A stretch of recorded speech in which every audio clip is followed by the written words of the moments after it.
মুহূর্তে দেখছেন ধানমন্ডি 32 নম্বরে ছাত্র জনতা যে অবস্থান নিয়েছে এবং অবস্থান নেওয়ার পরে ঠিক ধানমন্ডি 32 নম্বরের পাশে যে ভবনটি রয়েছে সেই ভবনে এভাবে আমরা অগ্নিকাণ্ড দেখতে পাচ্ছি এবং যে আগুন লেগেছে তার ফলে কিন্তু ভিতরে ধোঁয়াচ্ছন্ন হয়ে গেছে এবং অবস্থান করা যাচ্ছে না। এবং সেই সাথে আমরা এমনটাও দেখছি যে এই ধানমন্ডি 32 নম্বরের পাশে যে ভবনটি রয়েছে সেখানে যে পুরানো আসবাবপত্র রয়েছে সেই আসবাবপত্রের মধ্যে এভাবে আগুন এবং তবে ছাত্র জনতা যারা রয়েছে তারা এই আগুন নিভানোর চেষ্টা করছে এবং বাকি যারা আছে অনেকটাই দেখতে পাচ্ছি যে তাদের যে খুনি ফ্যাসিস্ট সরকারের প্রতি যে তাদের যে ক্ষোভ সেই ক্ষোভের বহিঃপ্রকাশ কিন্তু আমরা দেখতে পাচ্ছি এবং তারা একে একে 32 নম্বরে যে বাড়িটি রয়েছে সেটি তারা দখলে নিয়েছে এবং এরপরে পাশের যে ভবনটি রয়েছে সেখানেও কিন্তু তারা অবস্থান নিয়েছে এবং অবস্থান নেওয়ার পরেই কিন্তু তারা এভাবেই একে একে এই ভবনগুলোর যে আসবাবপত্র রয়েছে সব কিছুতে কিন্তু তারা আঘাত করছে এবং তারা বলছে যে এই আঘাত আসলে এই ভবনকে না, এই আঘাত হচ্ছে ফ্যাসিস্ট খুনি সরকারের প্রতি।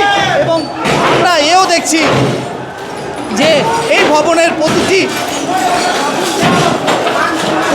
জায়গায় তারা এভাবেই তাদের যে ক্ষোভ এবং তাদের যে ক্ষোভের বহিঃপ্রকাশ সেটি কিন্তু আমরা দেখতে পাচ্ছি এবং এই দেখতে পাচ্ছেন যে তারা কিভাবে আমরা একটু কথা বলতে চাই। আপনি কিছু বলবেন? তিনি তার হাতে থাকা একটি কি আছে আসলে সেটি বলতে পারছি না, তবে সব কিছু দিয়েই ওয়ালের যে অংশ রয়েছে সেগুলো তারা ভাঙার চেষ্টা করছে। এভাবেই তাদের যে ক্ষোভের বহিঃপ্রকাশ সেটি আমরা দেখতে পাচ্ছি। মুজিবের কোনো চিহ্ন এই বাংলায় আমরা রাখতে চাই না। মুজিব স্বৈরাচার, মুজিবের মেয়ে স্বৈরাচার, তাদের কোনো চিহ্ন এই বাংলায় আমরা রাখবো না, এটাই আমাদের প্রতিজ্ঞা। মুজিবকে আজকে জয় বাংলা করার জন্য আমরা এই ধানমন্ডি 32-এ এসেছি। ধন্যবাদ আপনাকে। দর্শক, আমরা শুনছিলাম একজন শিক্ষার্থী বলতেছিল যে মুজিব এবং তার মেয়ে তাদের কাউকে এই বাংলায় রাখবে না এবং তাদের কোনো চিহ্ন রাখবে না। এবং দেখছেন যে পাশে যে ভবনটি রয়েছে সেটির ভিতরে যে অংশগুলো রয়েছে সেগুলোর প্রতি এভাবেই তাদের খুবই বহিঃপ্রকাশ ঘটাচ্ছে এবং আমরা কিন্তু এই চিত্র দেখতে পাচ্ছি ধানমন্ডি 32-এ। দর্শক, আপনারা দেখছেন যে আমার সামনে যে এই ভবনটি রয়েছে এটি কিন্তু ধানমন্ডি 32 নম্বরে যেখানে থাকতেন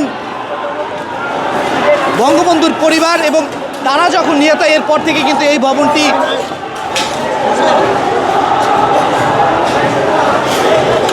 কিন্তু জাদুঘরে রূপান্তরিত করা হয়। দর্শক, আমরা একটু সামনে যেতে চাই এবং আপনারা দেখছেন যে জাদুঘর করা সত্ত্বেও এখানে কিন্তু টিকিট কেটে দেখতে হতো এই ভবনটি। যখন খুনি ফ্যাসিস্ট কর্তৃত্ববাদী শেখ হাসিনা বাংলাদেশ থেকে 5ই আগস্ট পালিয়ে যায় এরপর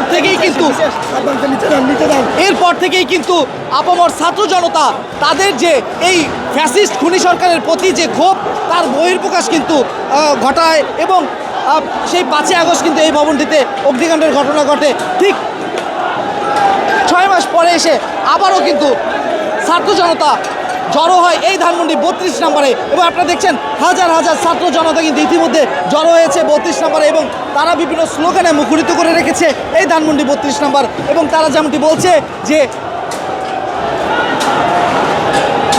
ফ্যাসিস্ট কর্তৃত্ববাদী শেখ হাসিনা এবং তার যে বাবা ছিলেন বঙ্গবন্ধু তাদের কোনো অস্তিত্ব এই বাংলার মাটিতে রাখতে চায় না। তারা এমনটাও বলছে যে এই ভবনগুলো মধ্যে তারা আঘাত করছে না, তারা আঘাত করছে ফ্যাসিস্ট খুনি হাসিনার যে স্থাপনার যেগুলো রয়েছে তার যে শাসনামল রয়েছে সেই শাসনামলের উপরেই কিন্তু তারা এই তাদের যে ক্ষোভ সেটি প্রকাশ করছে।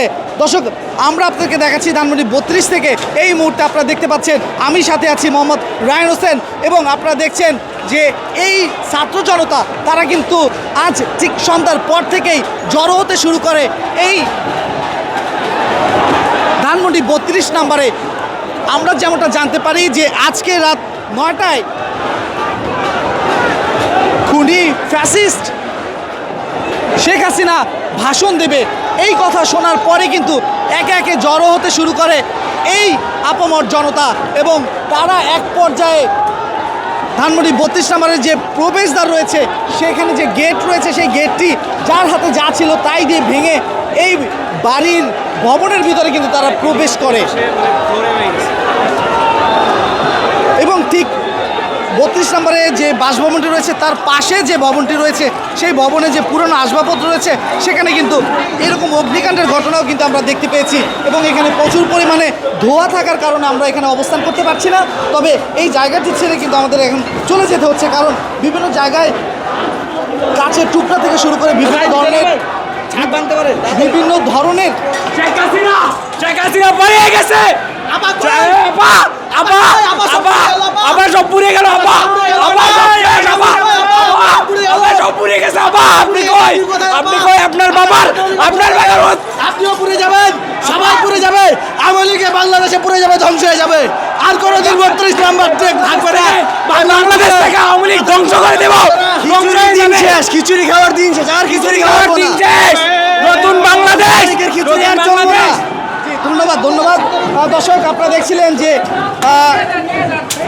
শেখ হাসিনা, এই যে খুনি কর্তৃত্ববাদী শেখ হাসিনার প্রতি যে ক্ষোভ সেটি কিন্তু আসলে আপনারা দেখতে পাচ্ছেন তাদের কথার মধ্যে দিয়ে, এবং এই ভবনের মধ্যে কিন্তু তারা অবস্থান নিয়েছে এবং ভবনের প্রতিটি অংশে তারা আঘাত করছে এবং বলছে যে এই ভবনে তারা আঘাত করছে না, তারা করছে শেখ হাসিনা এবং বঙ্গবন্ধুর যে শাসন আমল রয়েছে সেটিতে তারা আঘাত করছে, এমন কথাই কিন্তু বলছে। দর্শক, এতক্ষণ আপনার সাথে ছিলাম আমি মোহাম্মদ রায়হান হোসেন এবং আপনারা দেখছেন ধানমন্ডি 32 নম্বর থেকে এখানকার সর্বশেষ অবস্থা।